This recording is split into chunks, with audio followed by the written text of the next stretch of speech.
person, so don't feel that it's don't feel that you have to wait until you finish.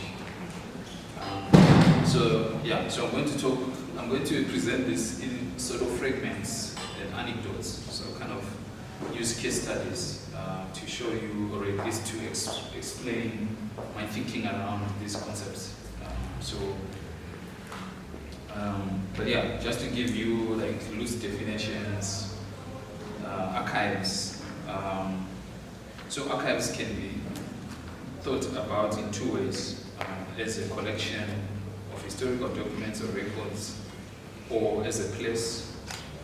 So the National Archives of Zimbabwe is a place, but inside this place, there's a collection of records which are the actual archives. So you can think about it in two ways, and I think about that in both ways myself. So some of the work that I'm going to show you that I've worked on, I think a lot about the city center. So Harare is one of my big muses. I spend a lot of time in the city, and I have work that have sort of been generated. I love spending time in communities, it's a source of stories and inspiration. I enjoy the political commentary that happens in a community. So for me, a community is also an archive. So it's a living archive. Archives wield power over the shape and direction of history, collective memory, and national identity. They help us think about ourselves as individuals or as a society. Archives control and direct how we remember and how we see ourselves. Archives are not neutral or impartial. So everyone in this room, we may be given the same access to a body of documents, but all of us are going to read them individually. So archives are never objective, and I think that's the beauty of archives.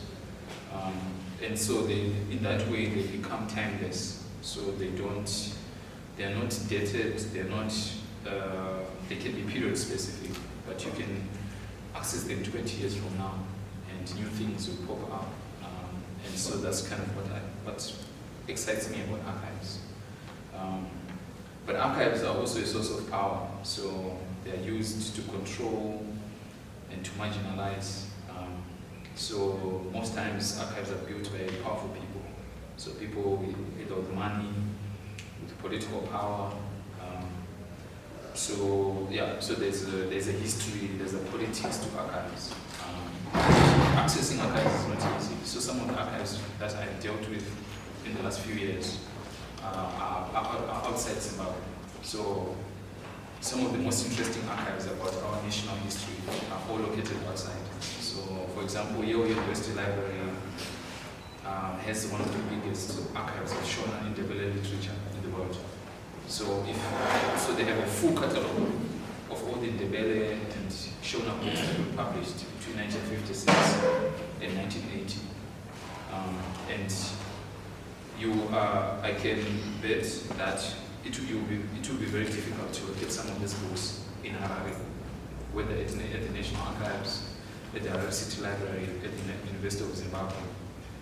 So there's something that, so power manifests in different ways. So some of these powerful institutions, and that is what gives them value. So at the end of the day, some of you or other young people in this country, when they want to research on Shona and Ndebele literature, they have to go to Yale University and ask for permission to access their own stories. So I think a lot about that, and I think about subverting that, because even if I access these archives, there's a lot of protocol to access the material. I need so many permissions, and a lot of the work I'm doing now is to subvert those protocols. So I walk in, I access the material, and I'll still broadcast it and publish it. Because my idea is for as many people to be aware that these archives exist.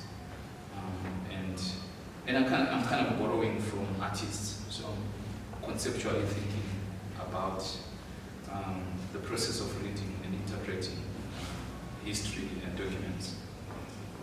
National memory is a form of collective memory defined by shared experiences and culture. It is an integral part of national identity. So, yeah, so a lot of the work I'm going to show you just now thinks a lot about those things. Thinks about national identity, national history. I think if there's anything I've learned in recent years is how messy Zimbabwean history is and how many gaps. So gaps. So I've been thinking a lot about how to archive gaps, and I'll show you just now.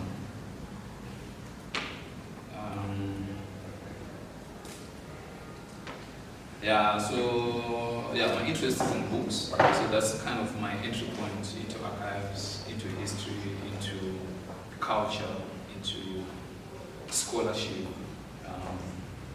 And there's an American writer called Eudora Welty. She wrote a book called One Writer's Beginnings, and she focused on 3 aspects of her childhood. And these 3 aspects, I think, resonate with me. So she talked about listening, learning to see, and finding a voice. So those 3 things for me have been crucial. So when I talk about the combi, I sit in a combi, I'm listening to people, I'm learning to see, so I'm learning to understand how there's different people in this same space with me. I am finding a voice. Sometimes I participate in the discourses that generate. So every combi write is different because there's always different conversations happening. But I guess I approach these things from a very storyteller's perspective. Okay, so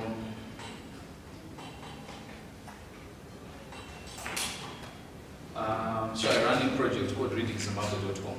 So readingzimbabwe.com maps the yes. Sorry, she has been itching to ask something. Okay, sorry, I didn't see. Okay, thank you. I'm really intrigued about the statement that you said that at Yale University they have a lot of history on the Zimbabwe, like the Shona and the Ndebele.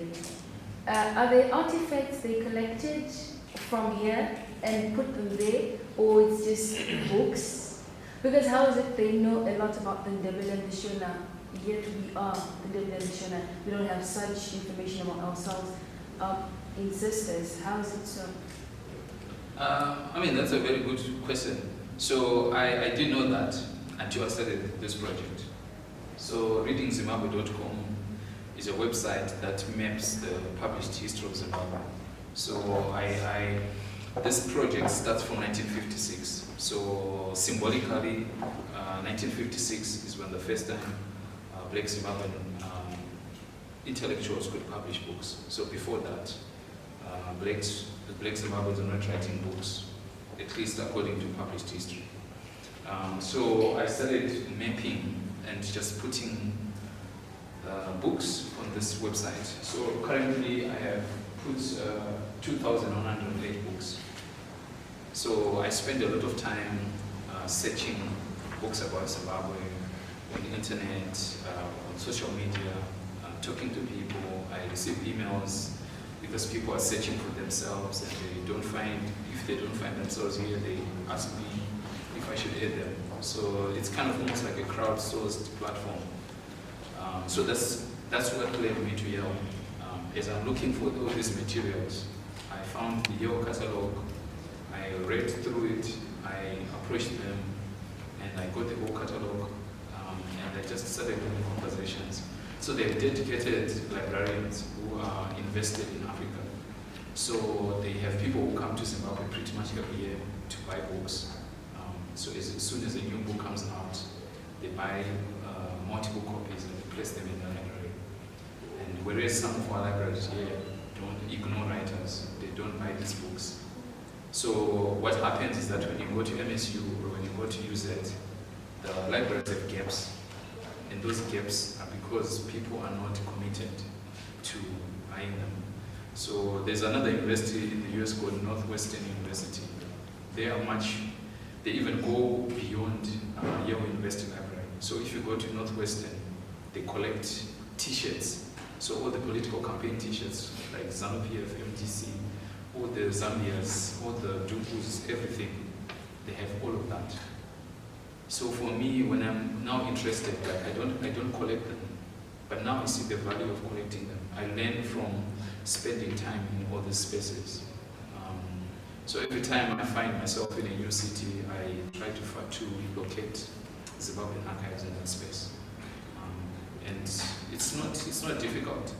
As soon as you arrive in Cape Town, you can do that, or in Johannesburg. So Zimbabwean archives are everywhere. Last year I was a writer-in-residence at Rhodes University, and they have a National English Literary Museum, so they host like manuscripts by writers from Southern Africa. So they have a lot of archives on Zimbabwean writers that you can find in Zimbabwe. But they're not really artifacts, like artifacts they came to collect here. They do collect them here. So they are stories. So once you arrive, when you sit, there's documentation. They tell you how they sourced them. So you know why I asked? Because currently there's something that's been going on that Europeans came here and then they looted a lot of African artifacts and they took them there. So they show them in a lot of European countries. But we cannot go to Europe and claim our things from there. And they're missing here. So I was thinking maybe we could go there and take them back. No, but we are complicit. The point is we are complicit. So the reason those archives are thriving is because those people are coming here and they have coffee with us downstairs and they buy the manuscript from me and they take it to South Africa. So I'm not considering to deposit my work at the National Archives of Zimbabwe for whatever reason, whether it's economic, it's political, because most of these institutions have budgets of millions of dollars. So their job is just to acquire as much material as possible. So that transaction, that colonial transaction, is still happening today. And the only difference is that we are very complicit. We are participating in the looting of these cultural resources. In all these books, three-quarters of the books on this site, some of them have never circulated in Zimbabwe. They have only circulated in Europe and North America. So some of the oldest books that were published by Black intellectuals, so the first generation of writers. Now when you go on Amazon or eBay, they go for $500, $1,000. Only because, so there's now like an auction system that is now used. So if you want the old literature of Zimbabwe, you have to spend more money. And I don't find any record of the existence of this book. I realized that this book is special, and that's how I end up selling it for more. So the idea of doing this was to expose and show people that these books exist.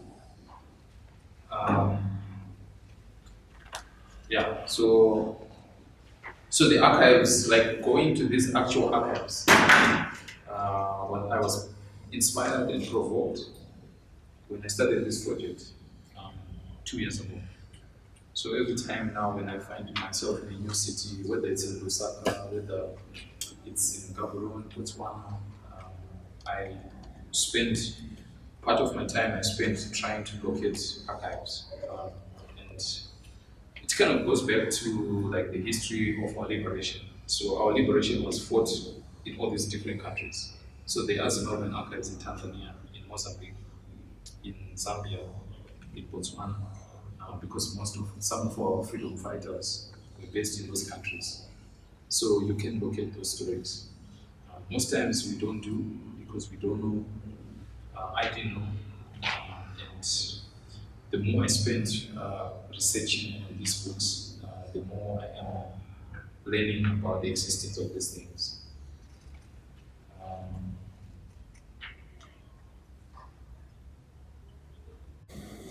So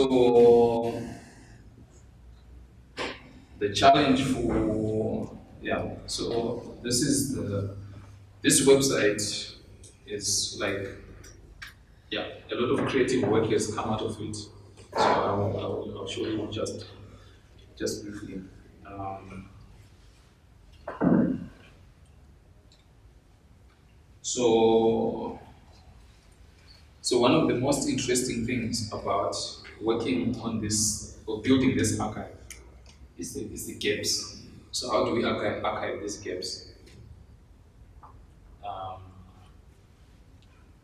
how do we archive these gaps? So the interesting thing about the internet is that it promises you easy access to information. It's every day we are told that there are billions and billions of information on the internet. But what the internet is also doing is that um, it's actually deleting literatures written in Shona, Ndebele, or any other African languages. Because the people who drive the internet, the people who create technology, are not thinking about our cultures, and they're not thinking in our languages, they're thinking in English. So what it does is that the internet privileges English literature over any other languages. So the reason why you see all these gaps is because when you Google Shona books, Ndebele books, you can't find them on the internet. You can't find their cover, what they look like. You can't find the synopsis. And the saddest thing is that you can't find the biographies of Zimbabwean writers who write in Shona and Ndebele, unless if they are popular or unless if they are younger. So it is easy to find Ignatius Mabasa on the internet because in a way he doubles between English and Shona. But for the older generation, like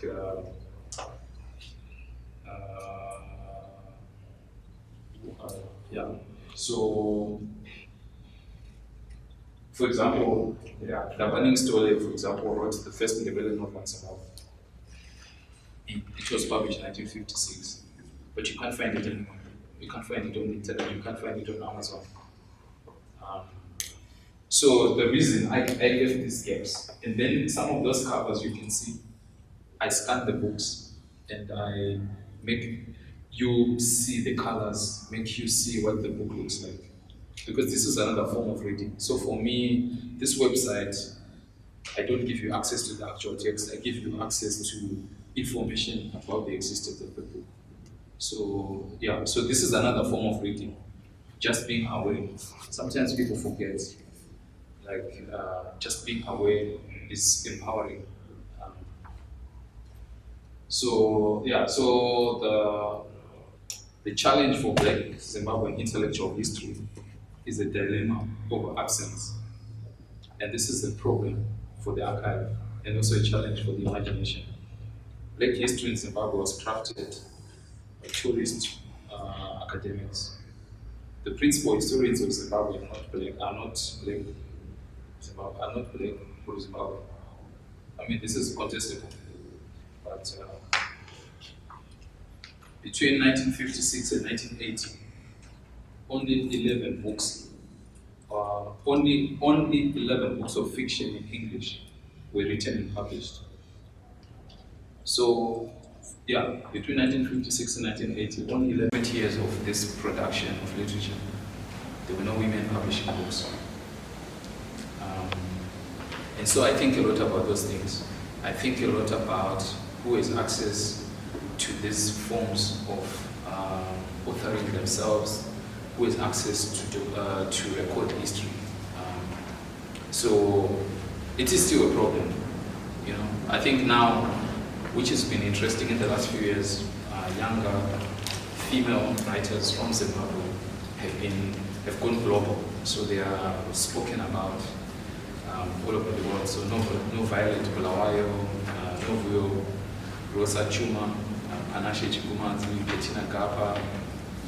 So in recent years, like few women have pretty much been carrying the weight for Zimbabwean literature.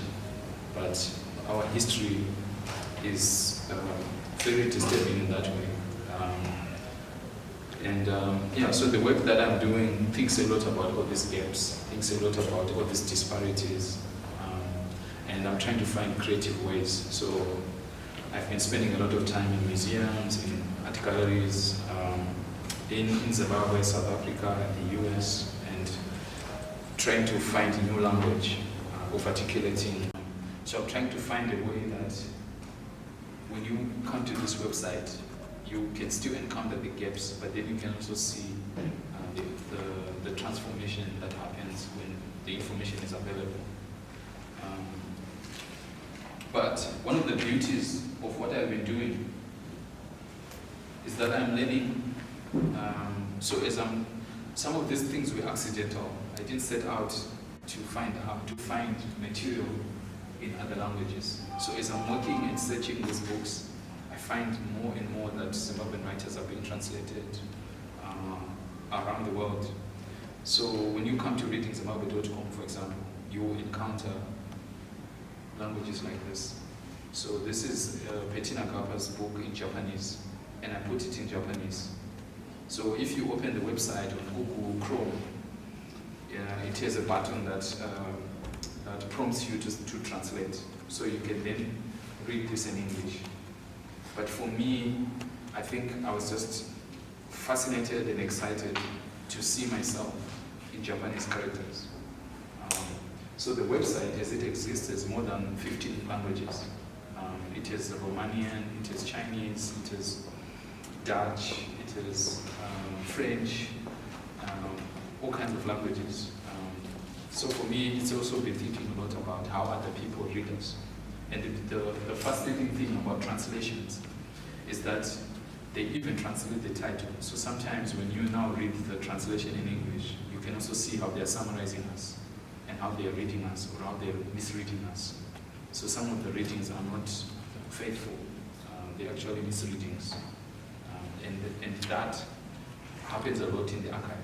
So that is why it is important for us as young Black Zimbabweans to start participating in the collective reading of our own culture. Because when we leave other people to read us, those misreadings become normal. They become a part of how we see ourselves and how we think about ourselves, how we think about our culture. So translation. So for me, this is like a form of art. I love, every time I talk about this website, I like to show this particular page because every time I'm walking down in Harare, whether I'm at Copacabana, I am at Market Square, I am at 4th Street bus terminus, this language has become a part of our daily lives. How many combis have you seen with these characters? So for me, I'm really increasingly fascinated with those kinds of things. Japanese has become a Zimbabwean language, whether or not you like it, whether or not you understand it. So these characters fascinate me, excite me, because I see them every day. Every single day that I come into town, there's a combi that passes by that is this language. I don't even know what it says, but it has become a part of my life. So the archive is interesting in that way. And that's what it means to live in a global village. I don't have to go to Japan for the Japanese language to become a part of my life. The language came to me, the language came to us. And it is up to us to figure out how we incorporate it in our own artworks, in our own thinkings. So right now I'm working on a big project around those Japanese characters in Harare. So for me, reading happens at multiple levels. So it starts textually, it starts in a book form. It starts. I think that's where I get my provocations. I start from a book, and then I take it into the streets, into the neighborhoods I live in, into my travel experiences. Yes.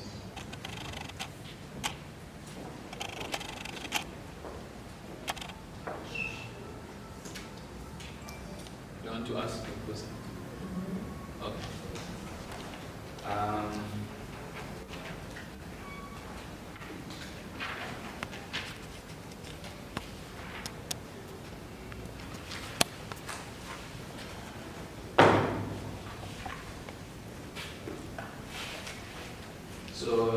Anyway, sorry, this is not very legible, but this is a map of Harare that I made with two friends. So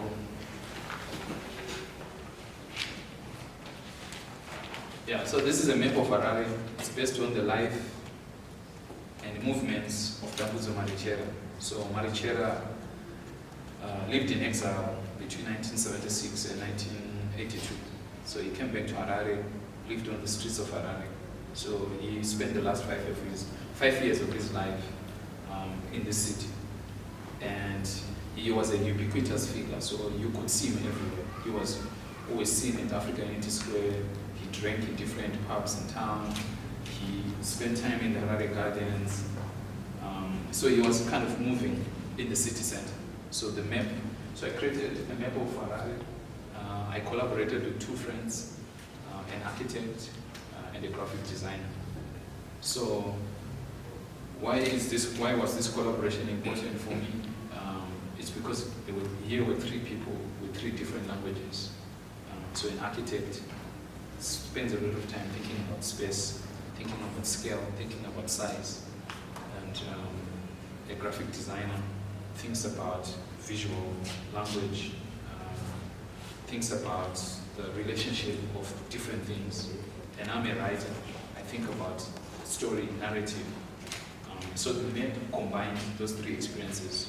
And the 3 of us, we all grew up in the city. We were all born in the city.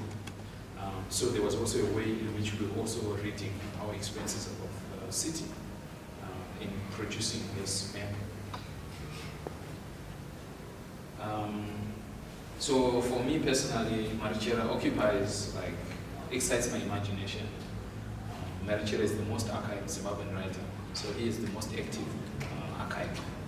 So if you're interested in what he sounds like, how his voice sounded like, if you want to see him in action, you can go to the National Archives. They have audio recordings, they have videos, they have photographs, they have his notebooks. So you can piece together his life with those fragments that were left behind. And you can't do that for most Zimbabwean writers. And so for me, Marichera is a template to think about an archive. But the most interesting thing for me is that he is the most unreliable witness to our history. He's the most unreliable tour guide. So he's not your conventional person that you expect to get an objective view of the city. He shows you the things that powerful people are not comfortable with. So, for example, the first Zimbabwe International Book Fair took place in this building, in the National Gallery in 1983. And every single year that the book fair ran, when Marichera was alive, just before the book fair started, they would take him and put him in prison so that they could hide him away from the international guests. So that's how much he made the status quo uncomfortable. And so I use him as a tool to think about, class in Zimbabwe, to think about, power, to think about freedom of expression. So for me, he prompts me to ask all these questions. And I think all these are fundamental questions that we should be, or at least our generation should be preoccupied with. So this was like an exciting project that I worked on. And our launch, the first launch that we did, the map was printed in a zine format. So a zine is a kind of publication, informal publication that you can put together. So you can staple it, you can punch it, you can put strings, you can put it together in a very creative way. So the idea was that we created an assembly line. So people came to the launch, and you kind of had to stand in this queue, and you collated all your pages on your own. And the idea of doing that, like participatory binding, was that it forces you to talk to each other. It forces you to to contribute in creating this map. So for me, I'm also increasingly thinking a lot about how my own audience, the audience of my work collaborates, are collaborators rather than passive recipients. So yeah, so I think a lot about collaboration in the creative process, because I don't have all the answers. I'm just as curious, I am as confused, I have as many questions that the next person to me has. How do I enable them to ask their own questions so that the work is richer and more interesting? So yeah, so the map is called Home Is Nothing to Me, because when Marichera comes back to Zimbabwe, the Zimbabwe he found was not the Zimbabwe he expected. And so he says in one of the documentaries I have that home means nothing to me. Like I've lost touch with everyone. When he came back, he decided he didn't want to see his mother. So he didn't see his mother until he died. He didn't see his siblings until he died. He kind of just like created this like very lonely existence. And so, yeah, it was forcing me to, I think it forced me to think about those things, because we are living in fractured times, you know. So many of us are crossing the border to South Africa, or are aspiring to go to Europe, or to America, or to Australia, or to Canada. And what happens when you arrive? What happens when you leave? You know, when you come back, you're never the same person. At least for me, in my own experience, I just feel that there were friendships that I held dear, but you know, because of distance, because of time, they never retain the same texture. So when I come back, some of my friends think I'm now more privileged, or I now belong to a certain class, and all these things. And these are not normal, natural evolutions. So that's what happens. You know, time changes relationships. So yeah, so this map was me also reflecting on my own movements. You know, like what is my relationship with Harare? I come back to the city. I love the city, but it also frustrates me. So it's kind of an ongoing conversation. I'm currently working on an interactive map of this digital map of this. So we are currently recording the anecdotes. So one of the things that we did with the map is that it's indexed in anecdotes. So it's instead of it saying Ambassador Hotel and it tells you the history of the hotel, it tells you an anecdote about the hotel. So what is fascinating about Ambassador Hotel?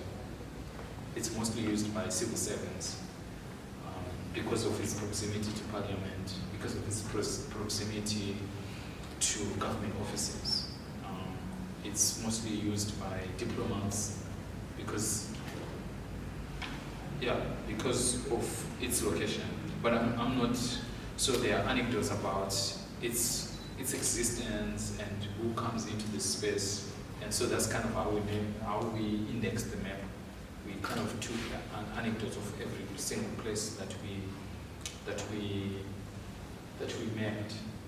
And this map, yeah, at some point, if you are all interested, I'm happy to give you a talk on it using this map. So it locates actual spaces in Harare. It's not an imagined map. The only imagined things are obviously the anecdotes, but the places exist. It starts at Kona Enterprise in Samora. So where that Grain Marketing Board office, it used to be a hotel called Parkland Hotel. So it starts there. So it's also seeing how landscapes of Harare have changed. So thinking about a hotel that is now used by the Grain Marketing Board. So kind of those kind of provocations. So sometimes I stand in that corner and I'm looking at that building. I never experienced a hotel. I never went in when it was a hotel. I've always known it as the Grain Marketing Board. So yeah, so it forces me to think about spaces and how spaces have changed or not changed in the last almost 40 years of independence.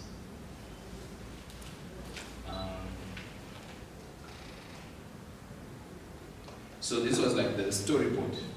So it's when we were working on the map, so the boxes are an actual map of Harare, an aerial map of Harare. So we're kind of tracing over it. And so we created a storyboard where we had all these cutouts of Marichela in different spaces and trying to think about how to place him, or imagining him in some of these spaces. So there's an element. So the work that I'm doing, like I'm a literature person. So for me this is also another form of reading. So I am borrowing from artists, making collages, cutting, like tracing things, borrowing from drawing, borrowing from all these things. So this is like the next level of my work. So kind of how can I make my work interdisciplinary? And how can I make the archive? How can I animate the archive? I never met Dr. Marichela. He died when I was 3 or 4 years old. But he is so vivid in my imagination from the stories I've read about him. But how do I own him? How do I make him interesting? And that was this is the process. So the map, took the first iteration of the map took a week. So we spent a week. We did a residence in Johannesburg at a place called Keleketla Library, and we just had like a room like this, and with tables, with printers. We had photocopiers. We had cameras and all these things, and we just sat everywhere. And we kind of mapped this room, and we created storyboards. We were listening to Marichela speaking. We were watching films of Marichela. So there was a lot of brainstorming that happened and conversations. And I think that's what the archive requires. It requires a sense of curiosity. So right now I'm working on a very interesting project of Dr. Marichela. So I'm creating what I call a crowdsourced biography. So crowdsourced meaning that I'm interested in what people think about Marichela, what people tell each other about Marichela. So what have you heard about Marichela? So those are the stories I'm looking for. And I have created a WhatsApp. So I've made Marichela IVs on WhatsApp. So it's a functional WhatsApp. I wish I could give you the link today, but I can pass it on and you can check it out. So it's a functional WhatsApp. You can actually click and it takes you to WhatsApp, and you can interact with the WhatsApp, and you can leave voice notes, you can text, you can do all those things. I haven't decided whether or not I'll answer any of the calls that come through because I'm not manager. But I'm also interested. I think now I'm interested in the relationship between art, technology, and culture. So kind of what they call artificial intelligence. So that's kind of what I'm trying to experiment with this project of Marichela. So it's kind of in the works. It's happening right now. I'm working with the developer. So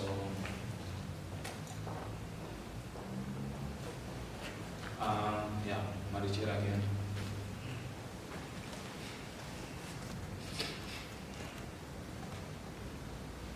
So this is a show that's currently up in the US. It's called Beautiful Words Are Subversive. So this is the first show I've ever curated. It was based on my experiences of archives. It opened in March and it's closing at the end of July. So we're given a gallery at a university in the US, in Richmond, Virginia. And so for the first time, I had to think about how to articulate my experiences of archives, using space, using objects, using sort of things that I never thought about. So I'm a writer, I'm a literature scholar, but all of a sudden I had to transform my experiences of reading into a visual spectacle, into a visual experience. So Zimbabwe Writers, that's a logo that was used by Longman in a lot of their early publications. And so what we did was we projected it on a wall and we just traced the logo.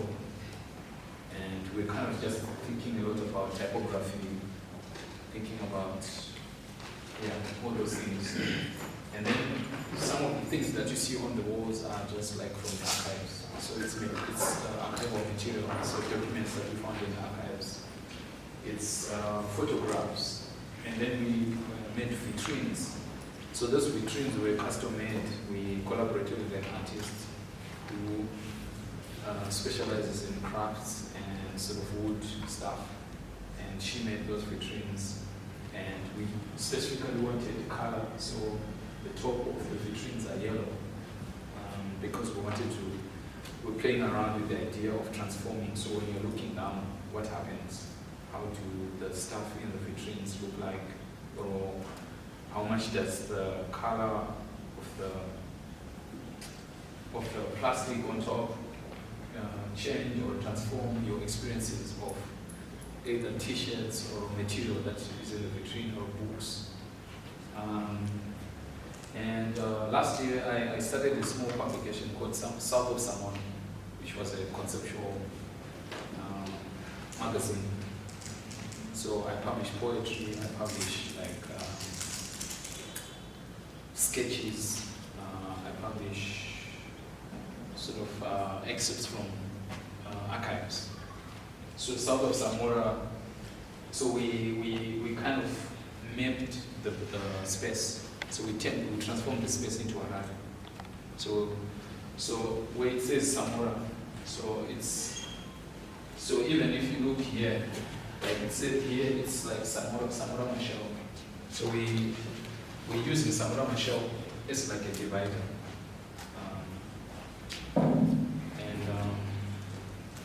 So it's kind of mapping a space, dividing it, and thinking about access, thinking about some of the things I talked about, like politics. There's if you follow the debates in like Zim dancehall and hip hop in Zimbabwe, for example, they use Samora Machel as a kind of divide, social divide. So the northern part. So when you are now going downtown, you're going to Mbare, you're going to Highfield, and all these places. And then when you cross over to this side, you're not going to the suburbs. You're going to Borodio, you're going to all the nice cafes and everything. So thinking about that. So there's kind of this cultural war that happens between Zim dancehall artists and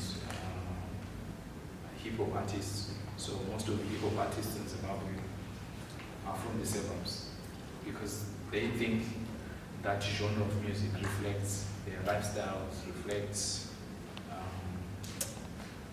the cultures that they are used to.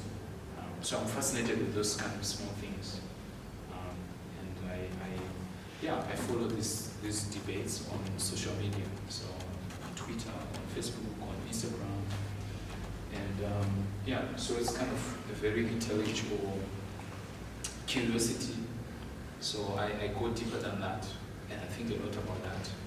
I mean, I think about who Samora Machel is. I think about the functionality of the street. So this street, when you keep going that way, it will take you to Mtare, it will take you to Mozambique. When you take it that way, it will take you to Bulawayo, it will take you into South Africa. So there's a way in which the street is also a link out of Zimbabwe, into Zimbabwe, that maybe we normally don't think about. So I explore it, like I actually almost deconstruct what it means. and that was the point. So that small table thing, we have books that explore that history. That we have a megaphone. So I recorded myself saying like something that I encounter every day on the streets. It's also, so when you walk into the gallery, that will be playing out, because I also wanted to capture sounds and textures of Harare.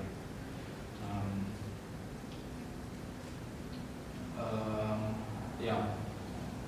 So this was like, the first big exhibition that I did, and I've just been commissioned to do. So I work with a graphic designer, not Spelelo Mtiti. So both of us kind of work. She's a graphic designer. She's a professor of graphic design, and I'm a literary person. So we combine our different creative skills to kind of come up with these things. So we have just been commissioned to do an exhibition at Brooklyn Public Library that is opening in October, and it's going to run for 4 months. So yeah, so one work leads into another. So for me, it's much bigger. It's a much bigger space, a better budget. It means we can experiment with new ideas. So, and yeah.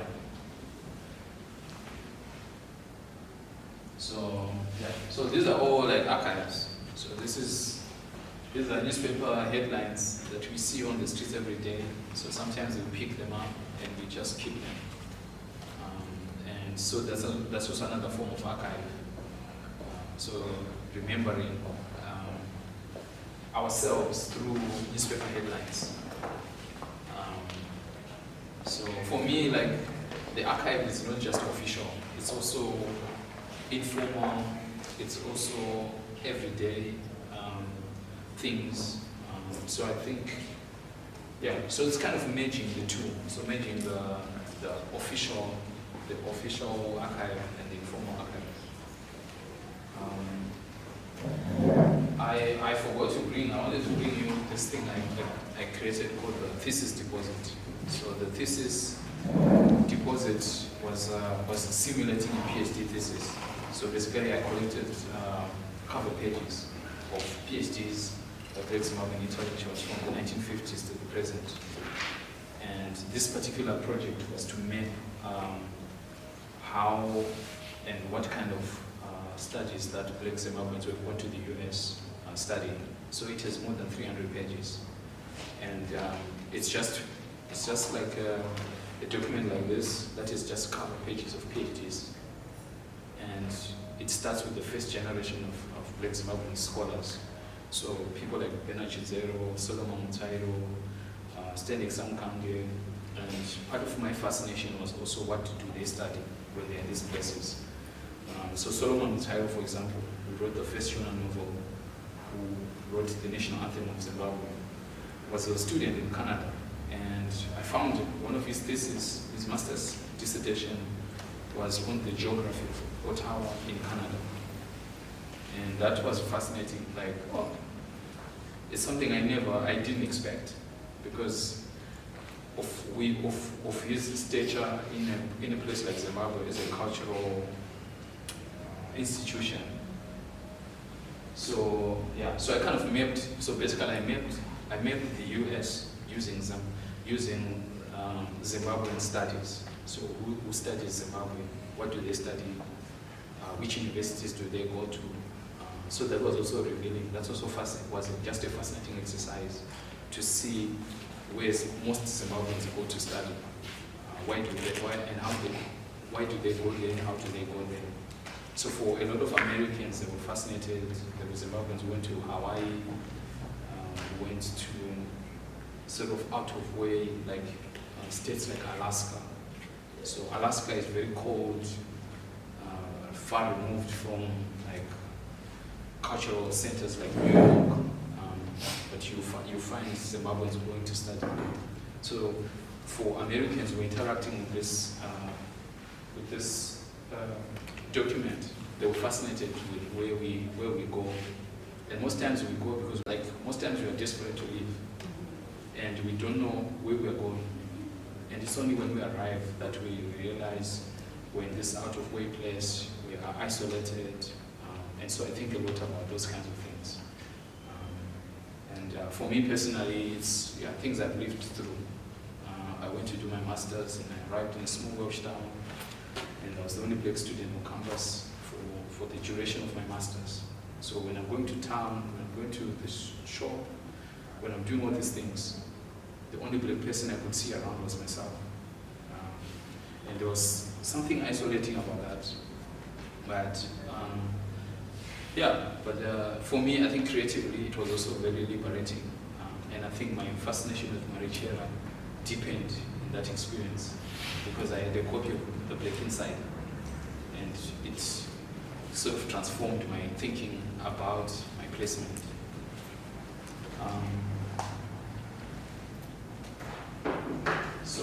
So the exhibition also has like multimedia aspects. So this is a documentary of Dambudzo Marichera that was done by a group of students I think at the Harare Poly, sort of the first generation of journalists that were studying journalism in the 1980s. So they did a class exercise where they were filming cultural figures, and one of the figures they approached was Dambudzo Marichera. So in this film, he was teaching at People's College downtown, and that was kind of the only employment he ever had. So the documentary is funny because sometimes the cameraman forgets that they are on the job, and then it goes upside down. It is all this it's raw amateur footage, but it's also very revealing, very interesting. And when it was being filmed, like all the students, Marichera students, and the other journalism students, they were all in the room. So at some point you see people just standing and watching this man who was like who was a fascinating figure, and so it's a very interesting documentary to watch,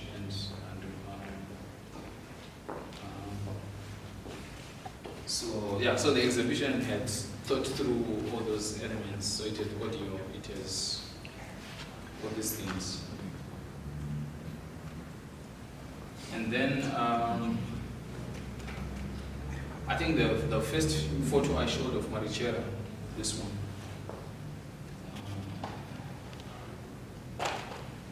So at some point when we were working on this show, I wanted to use this photograph. So these iconic photos were taken by a Dutch photographer, and I asked him if I could reprint these photographs to use in the show.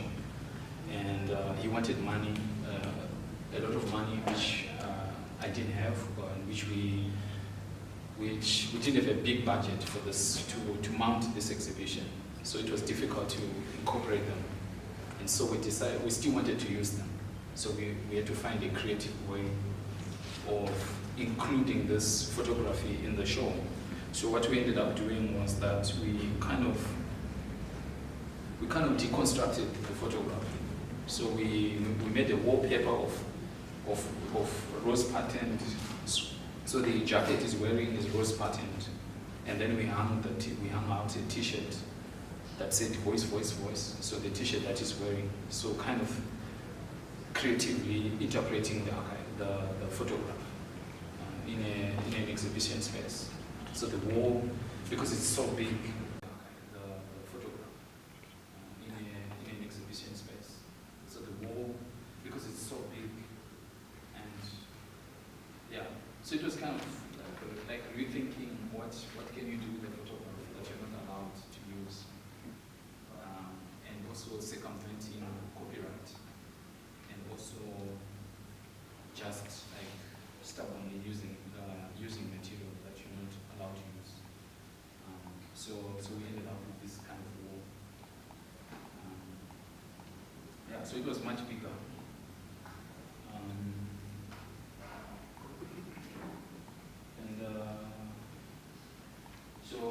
so in May we co-curated the 154 public programming, so kind of bringing together artists, intellectuals, architects to talk about art, and we were reflecting on the work of Yvonne Vera, Zimbabwean writer and former director of the National Gallery in Bulawayo.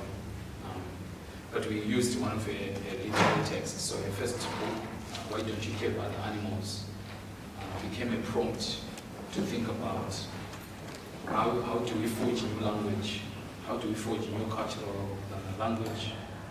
Thinking as cultural practitioners, as writers, as scholars.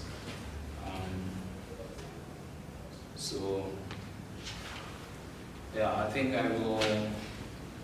And then we were talking about the book that we're talking. We also launched a book called Some Writers, which started out as notebooks on Zimbabwean literature that I was keeping, and then eventually it became an actual book. So for me, I also think a lot about publishing as an art, publishing as activism, publishing as scholarship. So the one defiant thing I did with this book is that I refused to cite any scholars. So I used material by scholars from all over the world, but I didn't want to cite it. I didn't want to cite any of them in this book because the book was not about them. The book was about a community that is dear to me, a community that means so much to me. So when we're talking about archives, one of the interesting things about archives is that they can also be very exclusionary. So who builds these archives? Most of the material here were interviews that were done by Zimbabwean writers. So foreign scholars would come in, interview some of our famous writers, and take back these interviews. And these interviews are published in academic journals. They are stored and archived in portals such as JSTOR, which are subscription-based. So it means a lot of people from Zimbabwe can't access those archives. So how do I get into this archive and take material that belongs to us and not ask for permission? And for me, I think the idea was to open this conversation between this idea of copyright. But I do cite people. So the book cites people. But the only people that are cited in this book are Zimbabwean writers, Zimbabwean scholars, Zimbabwean thinkers, just not academics. So there's kind of been pushback to that. Some academics were not happy because they recognized the interview that they did with Charles Ngoshi or with Yvonne Vera, and they wanted to see their name cited. But I was not. But that was not the point of this project. So this was one creative way for me to read an archive and disturb it, and disturb the protocols. That if I had waited for permission, or if I had begged for, if I had begged for copyright, it means that this book would not exist. So increasingly, I'm thinking a lot about that. Like, how do I subvert these protocols and continue the work? Yvonne Vera's last book was called Obedience, so it's never been published. It's in archives in the US and in Canada. But I decided that I want to publish it, so I'm in the process of publishing it, but without any permission. But the publishing aspect of it is that it's going to be an object that opens up conversation around copyright, around literary estates, around archives and access to archives. So the book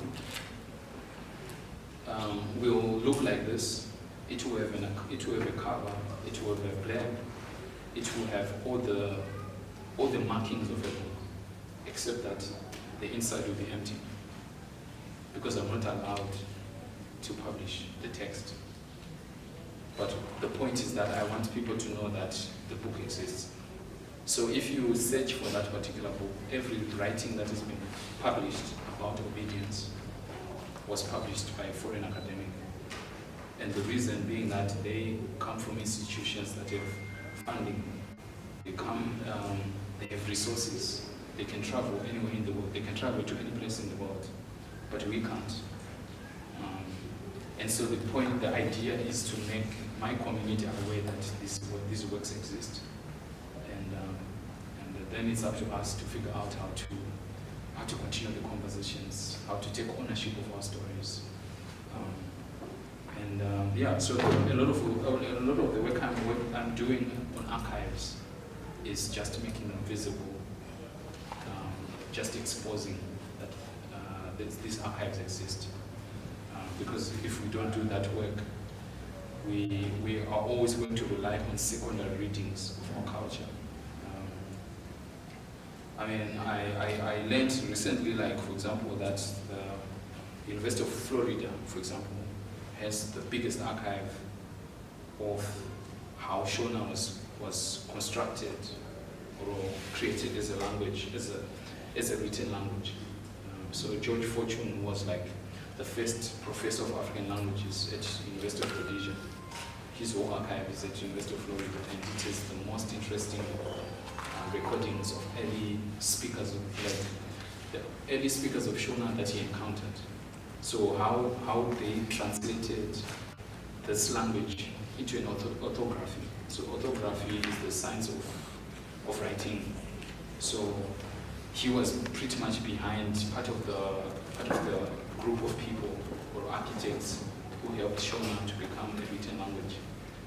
And all that material is not here, and it's difficult to access. And so increasingly I'm trying to find ways of reading those archives, disturbing the protocol. So if you have any questions, you are welcome to ask.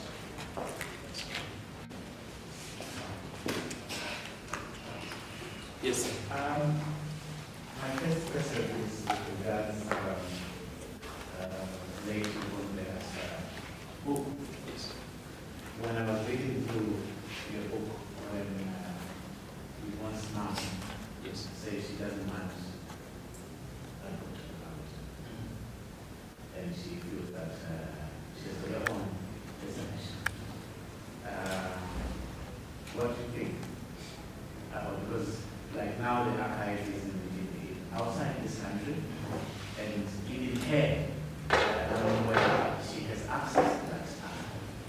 Because I like the way you're talking about disturbing the archive and also breaking the barrier of the protocol. Because it's the same within the museum context. The whole issue of repatriation of African objects, which we are looking to in the colonial past, has become a point of contention. And we are not speaking back, and today we cannot access those objects. And the objects, they're not only objects, we are also talking about human remains, which are in so-called museums, which I call houses of foreign goods. Then the other question is with regards to so-called Shona, which I don't think it does exist. Because there's no such thing, Shona is just a construct. And if from what you're saying, in terms of George Fortune and the archive that is there, I want to look at it from how we can recolonize this context. Because the influence is going and some shock.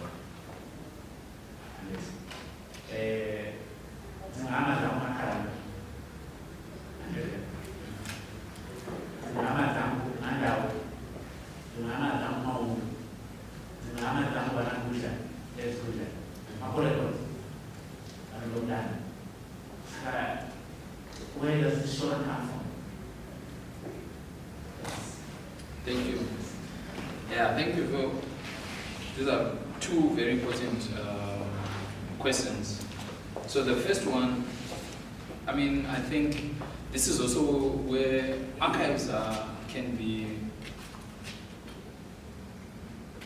can take away someone's privacy. So Yvonne Vera, as a person, was very private, and I think what the archive has also done is that it's almost dehumanized and it has taken away privacy. So part of the reason why I got so much interested in her work was the interesting things I discovered in the archives. So when I visited some of those archives, they were like very disturbing, like notes that the archivist would put in, because she didn't want to talk a lot about herself. She always wanted to talk about her art. She wanted to talk about process, and I think she's one of the few writers in Zimbabwe who really thought about the creative process, the writing process, and took it seriously. So yeah, while I respect her mom's perspective that the book should not be published, which I think is fine, it should not be published. The reason I want it to be known is that unfortunately the archive exists, and unfortunately it's always going to be accessed by other people. So what is our role? How do we become part of the conversation? How do we safeguard our stories? How do we insist on the right, on our right for perfection? Let's talk about the book. Yes, it's incomplete, and I think there's a very, I think it's a very teachable, like, learning. It facilitates a lot of good learning for us as a people. What makes a complete work? Why do we, like, I think sometimes also, like, I love that Yvonne's mom talks about perfection. The reason she doesn't want this book to be published is because Yvonne was a perfectionist. And I think sometimes when African artists talk about, people don't forget to emphasize perfection. So yeah, it is our right to insist on perfection. Let's have that conversation that we as African artists, as African scholars, we also strive for perfection. I think that sometimes when perfection is evoked in a sort of art discourse, it almost always refers to maybe sort of the big artists. Maybe it refers to Picasso, it refers to, you know, but it's never used to describe our own productions. So for me, I think... What makes perfection perfect? I think it's an individual. So what makes perfection is our insistence. It's our commitment to our art, and I think that's what Yvonne's mother is insisting on. Yvonne had set her own standards, and this book will not achieve that because she's not present to actualize that perfection. I think it is up to us, and I think what I love about that is that she is insisting that perfection comes from us, not from outside. It's not given. It's not prescribed by art critics. So she is insisting that perfection, we insist on the perfection. Perfection comes from us individually and collectively. So basically, I think it opens up a very interesting conversation about the nature of perfection. Because most times, what makes Marichera so interesting is that the eccentricity and the popularity, the global accessibility of Marichera was forced on us. We didn't make Marichera a global phenomenon. He was made by the European Academy. And so I think that the Yvonne Vera estate is actually arguing for a different way of owning our own stories. Without Marichera's story, we don't own it. We are just passive participants. Just passengers. Yeah, we're passengers in other people's creation. In our own ship. Yes. So, and then, yeah, the second part of the Shona construct. Shona is a construct. I completely agree. But unfortunately, even our universities, whether it's UZ, it's MSU, they're still teaching in Shona as a subject. Shona is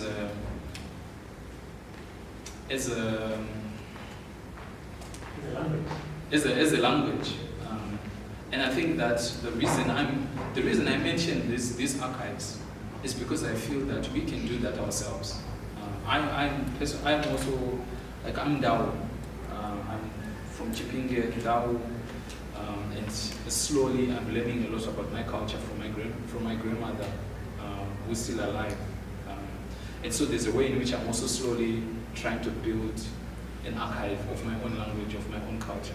There are things that I saw my grandfather do when he was alive that I don't see everywhere, that I don't see with every person. And this, either way, that they were cultural markings. So they were markings that my grandfather had on his body that fascinated me as a child. And we would sort of ask him what that meant. And these were all kind of very cultural, very specific. But I don't see a lot of that in the books and in the literatures that I read. And so slowly I am also like, I think why I mentioned George Fortune is that all of us can do that. All of us can accumulate oral recordings of our parents, of our grandparents, of our people from our village, because that's how an archive is built. The only secret about an archive is commitment and curiosity. So I think, yeah, an archive only gets power when you now look at it retrospectively, and it gets power because it's institutionalized. So that's how, like, these American universities become important institutions, is because all of a sudden, if you are a serious scholar of Shona in quotes, you have to make the pilgrimage to University of Florida, or you have to go to Yale to access Shona fiction. So, like, how can we disturb those kind of things? For me, increasingly, that's like the work that I'm trying to do for myself and for my community. And me exposing those archives means that these are templates we can learn from. We don't necessarily need $1 billion to build alternative archives. We are closer to the sources than all these people and their millions and billions.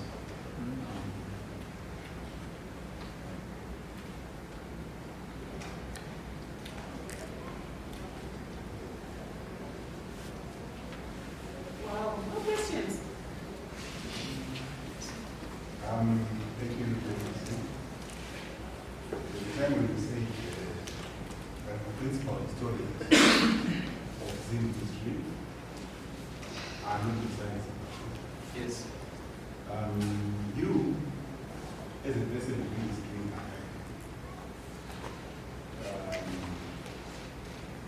how are you finding sources that are non-Zimbabwean in terms of providing balanced reflection of what was happening there? For example, if you look at the role of black nationalists towards the freedom of Zimbabwe, liberation of Zimbabwe, how much do you find it, or how do you find it rooted by non-Zimbabwean historiographers, especially considering that he himself indicated that it's not necessarily objective, but subjective. How much truth have you been finding in non-Zimbabwean sources, or from non-Zimbabwean sources, especially along the lines of Zimbabwean early politics, Zimbabwean nationalism and armed struggle, as well as early civilizations? Because also that's where some distortions are in the writings about early civilizations in Zimbabwe. Yeah, I mean, it's interesting. Like, so when this website started, the first category that I put together was the autobiography section. So it is difficult to find autobiographies of these nationalists you talk about, of important cultural figures, of important intellectuals that have come out of Zimbabwe. So when I say that Zimbabwean history has not been crafted or written by Zimbabweans, it is true. We don't write the history exists, alternative histories exist, and they circulate amongst us. So I'm looking at this from a very, like, my statement is in the context of published history. So when you go into the archives and you're looking at books that were written, so who wrote the first, the early books about African nationalism in Zimbabwe? Terence Ranger. So for me, I think I'm looking at it from a published history context. And so the reason we're talking about archives is because archives exist amongst us. So this is a chapter I'm editing for a book that's being published later this year. And this is what I said. So I want to give you a context to respond to you and in reference to the nationalists you talk about. So I said Zimbabwean history is a patchwork quilt made by few and premised on a very strict and narrow genealogy of ideas. In order to unravel the complexities of Zimbabwean history, it is important to navigate the country's history from its street names, the names of war heroes and liberators that signpost its cities. After independence in 1980, however, streets and buildings were renamed to reflect the new political reality. Colonial figures were replaced with black heroes, but these heroes are increasingly difficult to locate in the vaults of history. The street in Harare functions as a site of burial, a place where dead heroes are left to hang in public as silent witnesses, a common manifestation of the dead archive. The dead archive is only reactivated periodically for political expediency. It suffers from a lack of narrative.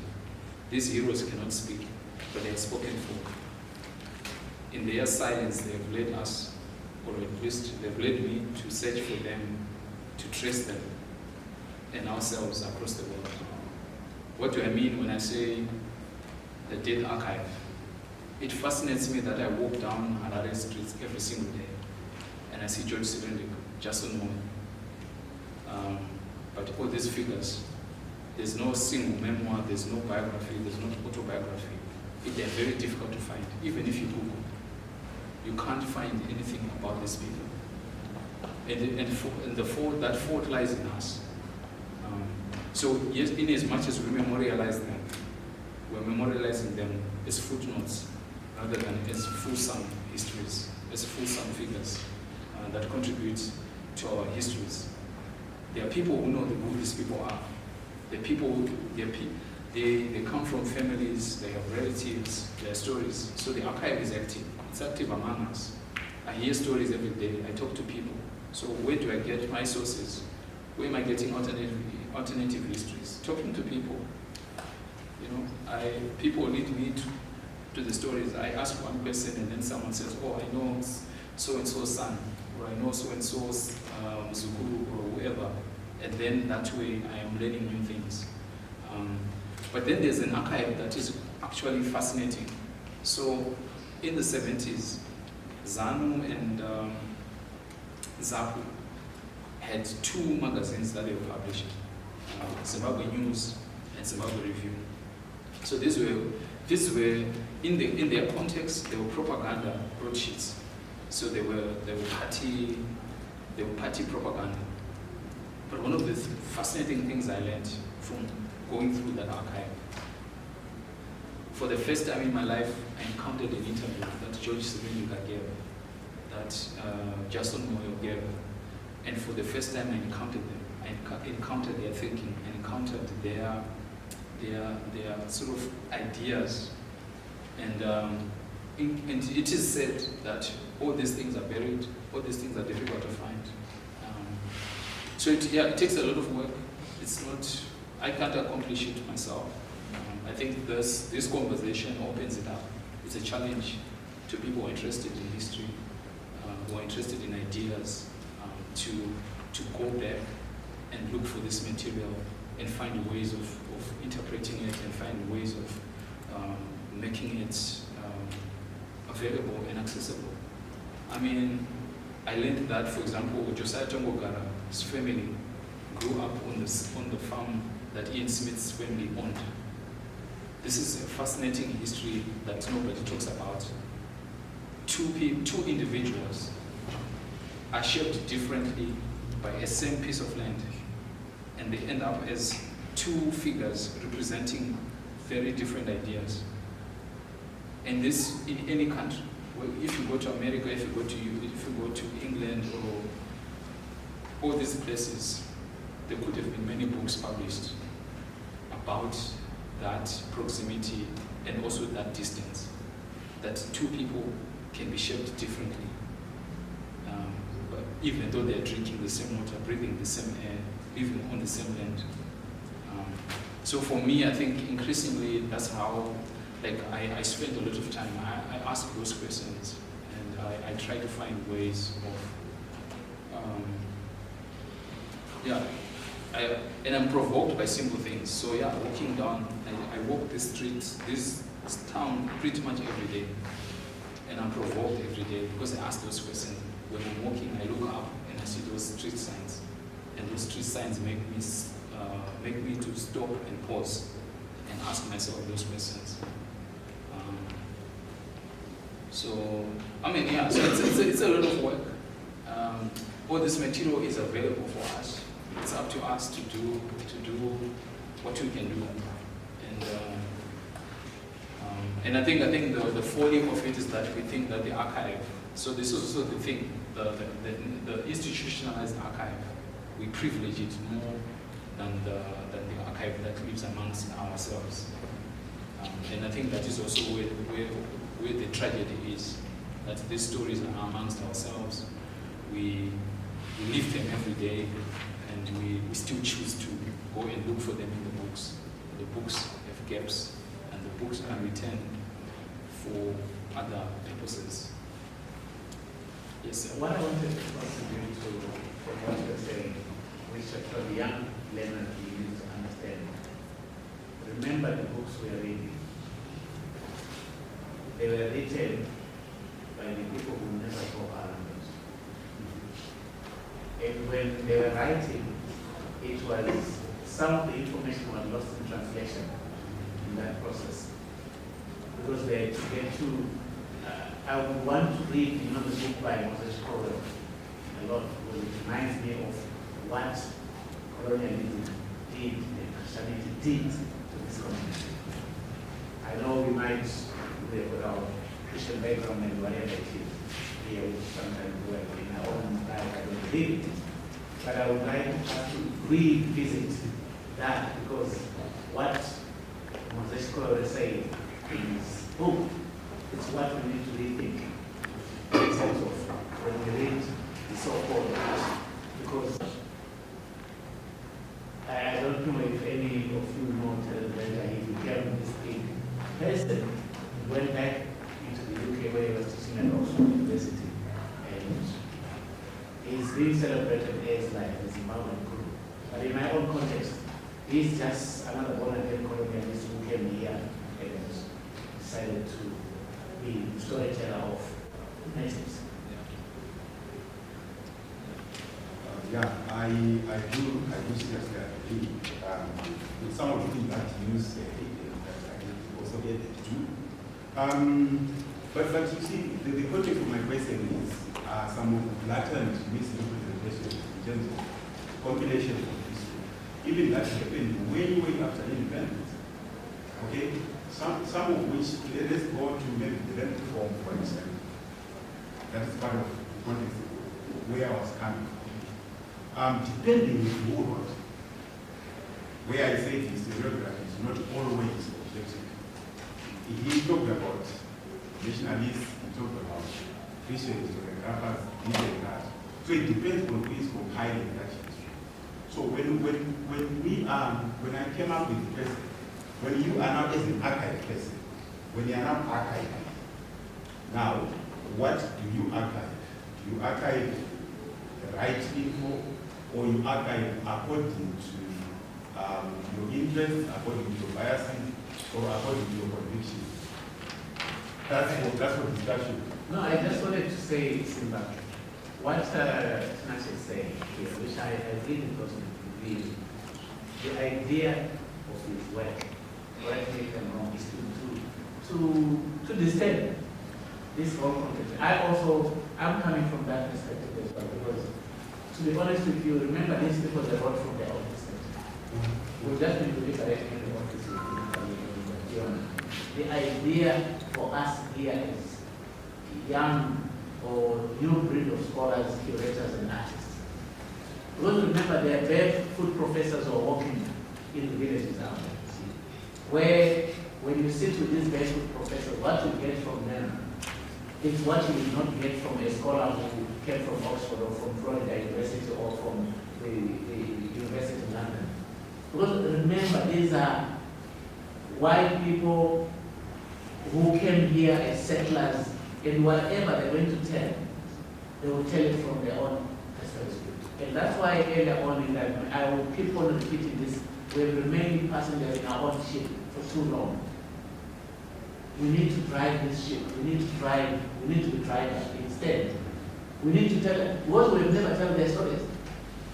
And we have to think in that kind of mindset to say, listen, the old gogo is speaking. If I'm going to sit there with the old gogo, what I'll come out with is not what Mr. Terence Ranger is going to come out with. Because remember, Terence Ranger never spoke one single native language, our own language. From the Bele to Changani, to Pedi, to Zezuru, to Korokor, never spoke one single language. But then you want to say that same person becomes like the full of your history, and your culture, and your people. It is, what he is doing now through this lecture is challenging all of us here. Whatever we're going to do in our own work as creatives, we need to be challenged. And that challenge can only come from people like him. And I've always been saying this in so many ways. But we have to take ownership in these histories and these narratives. I don't know if it's a question or it's a comment. When Mrs. Siva said truth and correct. So I think if at some point he decides, oh, these are all lies, we're not going to archive this information because there is representing this group,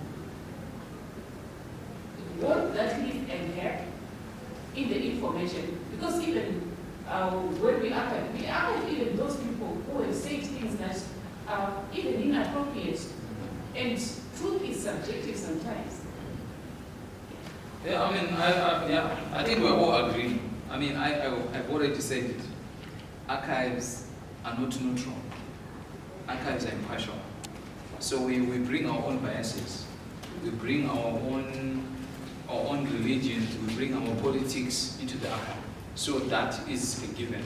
Every single archive in the world is influenced by our experiences, individual experiences, by our collective experiences. So it is up to us, how do we maneuver them? How do we, how do I try to not make my personal biases affect this project? For me, that is the challenge I live with every single day. Those are the questions I ask myself every single day. There are choices, there are things I've put there that I disagree with. And for me, I think in the beginning, so there are choices I had to make when I started the project. Initially, I was going to editorialize every single category and explain one, like explain autobiography, explain prison writings. But then I realized that I'm affecting how everyone who interacts with this project reads the archive. So when you come to the site, there's no indication of how to read. The most I have said about this archive is actually this paragraph. This is me, these are my provocations, these are my curiosities, these are the questions that shape how I'm trying to move. So I mean, I think, but in large parts, I think we are agreeing because the biases are real. I'm affected in a way because there are things that I have to go through every single day that other people can't go through. And if you want to see how biases are interesting, You just have to spend time on political, on Twitter, Zimbabwean politics. Who are the prominent voices about what is going on in Zimbabwe on Twitter? They are not coming from this. They are not coming from the locations. They are not coming from Highfield. They are not coming from Glenora. I'm not going to mention names, but the most vocal, the most authoritative, the most influential people on Twitter talking about the Zimbabwean crisis, the Zimbabwean problem, are mostly privileged. And that is also what happens with the archive. So in a way, my privilege also speaks in this project. I have access to the same archive I told about. I have gone to Yale, I have gone to these institutions. A lot of people will not go there. So yeah, archives control and direct how we remember and how we see ourselves. Archives control, archives privilege, archives marginalized. So all those things are happening. So those tensions play out in this project, and they play out in all these different archives. I think individually we can define what an archive is to us. In the proper archival discourse, other people will not actually consider this as an archive. They will think it is a database. They will describe it in other terms. I choose to call it an archive. So that what an archive is also dependent on you individually. What do you want to privilege? How do you want to mine your past? How do you want to mine history? And I think what Mr. Chukova said about like Terence Ranger is fascinating. Like if you spend time in the archives, when there's a book called Africa Writes Back by James Carey. He was a prominent publisher, and he has excerpts of letters between Doris Lessing and Lawrence Vambe and Selik Samkange.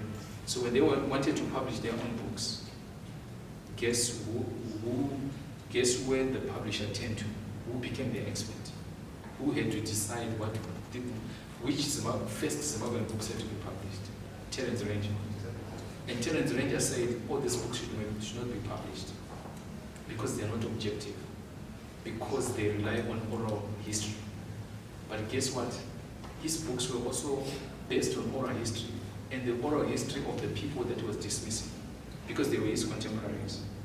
So if you spend more time reading these histories, you can see the rivalry between, for example, Stanley Samkange and Terence Ranger. So for me, in as much as I said there were no black Zimbabwean historians, one of the first, the earliest historians was Stanley Samkange. And this is quite fascinating. His book, his book On Trial for My Country, which is fiction, but it's fiction based on how Lopengula was tricked by Sisu John Rhodes. And what I love about that first generation of Zimbabwean scholars, which I think everyone in this room can read, but people outside can't read, is that these people, that first generation, was connected to a generation that actually survived the colonial encounter. So most of these people were born like in 1918, 1915, 1920. So they were not far away from 1890. So they actually met their grandmother, their grandfather, who was dispossessed of their land. And for me, that is very important. I think that is the context that makes me appreciate their work more.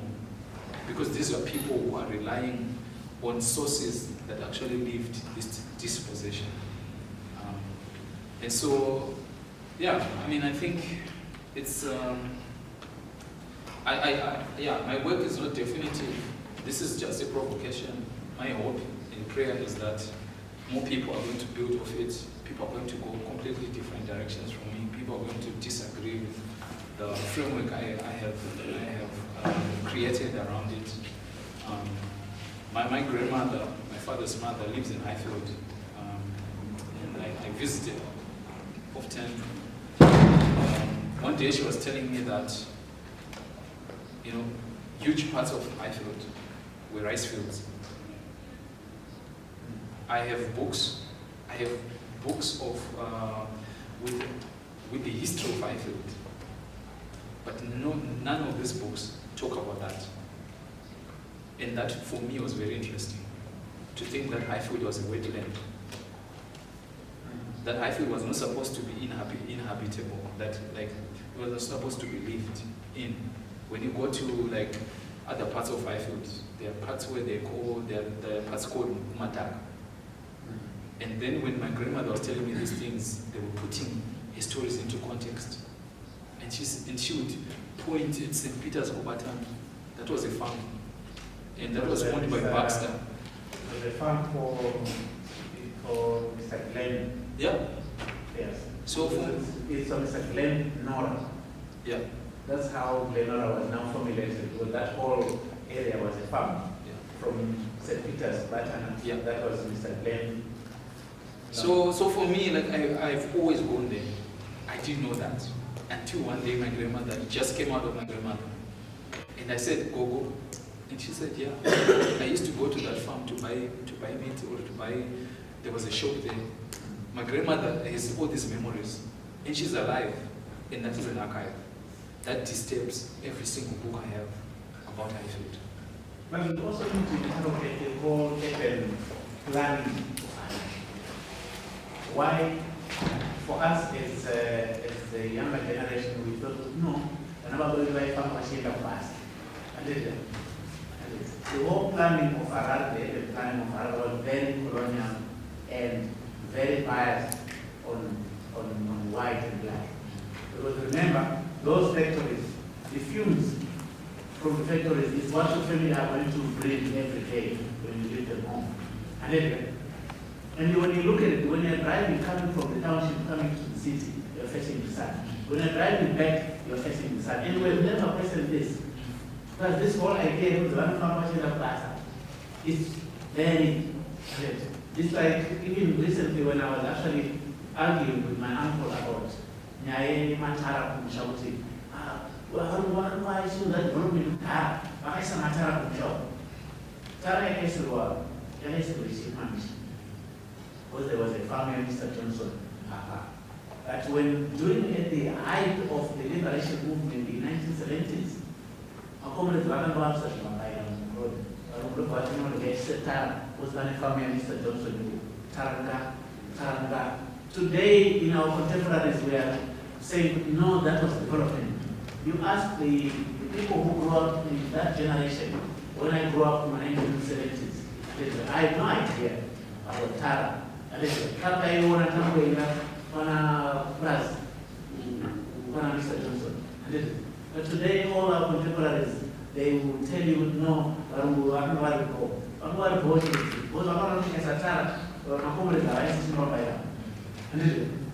only in where there was a farm somewhere, where that road leads to the farm, or where that road leads to the death, or I share up for it. Or is also we are going to frequent there for a tobacco farm and irrigation to be done. Those are the narratives.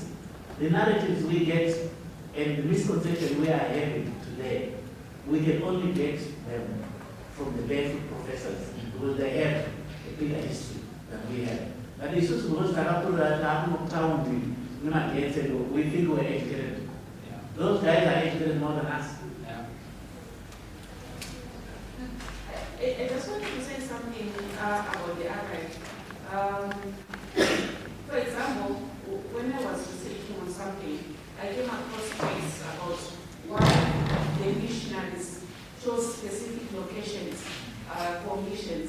It wasn't because there was a group of villages, but they realized that there were places of worship for our people. Yeah. And then they would cut across the two great routes, so that they could then, it was a form of salvation.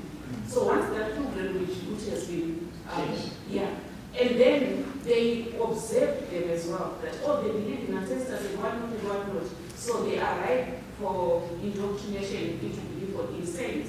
So all that was written down, but people don't read. So when you select what archive to access, you say, I'm not going to access writings by Europeans because they don't have the right story about us. You are doing yourself a disservice because they say things about how they came to conquer us. Okay, I'm coming to you. I want some students to ask questions so that we can. Evans.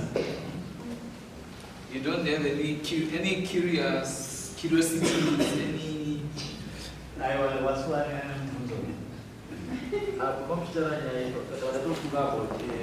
Africa this way. Like Mugati remember, she came out that you and Jake, like maybe I'll show my again. So that I'm going to tell that I'm a maybe right town. Why to change Africa, Greater Europe? Yeah. Well, I wanna like this is also where we come in. How do we disturb that? How do we disturb that meme? Like we have normalized it. It's becoming a normal, like urban iconography of Harare. But where can our intervention come from? So for me, as an artist, that's where I'm now thinking. How do I disturb that? How do I disrupt that? How do I emphasize my own flag? How do I emphasize my own identity? So that is also a very disturbing archive. It's an archive that is drawn on a piece of ground. Yeah, I utilize. Even all of them. This one and the other. I mean, here actually, this corner, this intersection, Charter House and Crown Plaza, they created an S for Sourcewell, and it still exists today because that's how it was set out. So Isusu, how much can we disrupt those kinds of things? How do we insert ourselves? Because after Isusu, then they'll go into the archives and they'll be like, 2025, 2020, say Union Jackie African Anti-Swift. I mean, this is how ridiculous it is. This is also how ridiculous archives can be. That we have named it, we have labeled it African Anti-Swift. But that archive is very disturbing. It's not African in any way. So for me, I think the point is that we have to find ways of starting to disturb those archives. How do we own them? How do we disturb them? What kind of site-specific work can you do in that space that disrupts that history? I mean, that whole square is actually very disturbing. If you go back to the origins of Harare from a European colonialist perspective, that parliament, it was a hotel. And now when you sit down and you're watching on TV, people squashed in this tiny room. So we've held on to that history, that disturbing. These are some of the things that we point to students. I mean, when you go, especially when you go to that first generation of like intellectuals. So the Banning story was the most prolific Zimbabwean writing, publishing between 1956 and 1980. He published more books than anyone. I think the closest was Standing Some both of them. But there's zero scholarship on the Banning story's output as a writer. So for me, it's thinking a lot about some of these individuals as intellectuals, not as politicians. Because I think this is also the thing. Politics has blinded us. I think that's Zimbabwean politics has forced us to distort things, to look at. I mean, I think it's normal, it's natural, but I think that it's disturbingly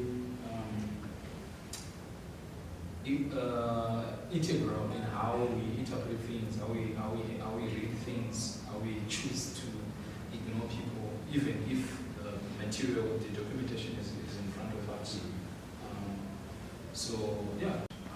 Take it as a challenge.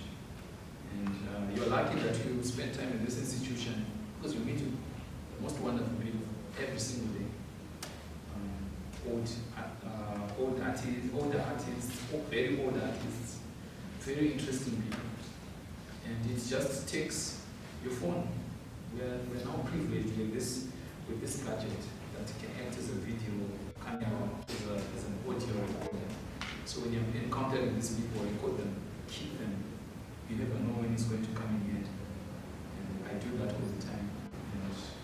And I've been privileged. And yeah, that's why, like, for me, this book was personal, because I was paying homage to people. Most of if there's a writers alive in this book, I probably know them. They probably know me. And I benefited a great deal from talking to them. And I think that all of you can do that, and you should do that. So, there's so much work to do. And we can never be defeated, because we are a bigger army. The people who are controlling and framing our narratives are just individuals. There are few of them. They don't have access to resources. They don't have access to the language, like what Mr. Chukwu said, of our cultures, of our experiences. They're interpreters. So an interpreter will never tell your story fully and capture the nuances of that, but all of us can, because we have access to it. And so, so I hope that next time I come here or we meet in the streets, you'll be telling me about your wonderful projects and archives that you'll be building. Sorry, Doc. My last contribution will be on your book. You said in passing, but it was still reflecting back on me. You said you didn't acknowledge almost all the sources you used to compile that. How are you successfully managing to circumvent the legal issues of that? Well, I guess maybe I'm putting it wrong. I acknowledge all the sources in this book. All the sources in the book, like it in the African literary canon, it is unique and individual. The book is a sledgehammer knocking down the artificial walls of genre and closes the distance between primary source and secondary source, thus providing an opportunity to revise existing narratives, often crafted by foreign academics from Euro-America. We took what we needed from different literary traditions and bent them into new, exciting shapes. So this book, as it exists, is an imagined conversation that is only imagined in the placement of the text next to each other. But every single thing that was said is what the writer said. So it is very liberal. It cites the primary sources, not the secondary sources. So I'm not interested in the secondary sources. I'm not interested in the interpreters. I'm interested in the authors of these ideas, and that's what I privileged.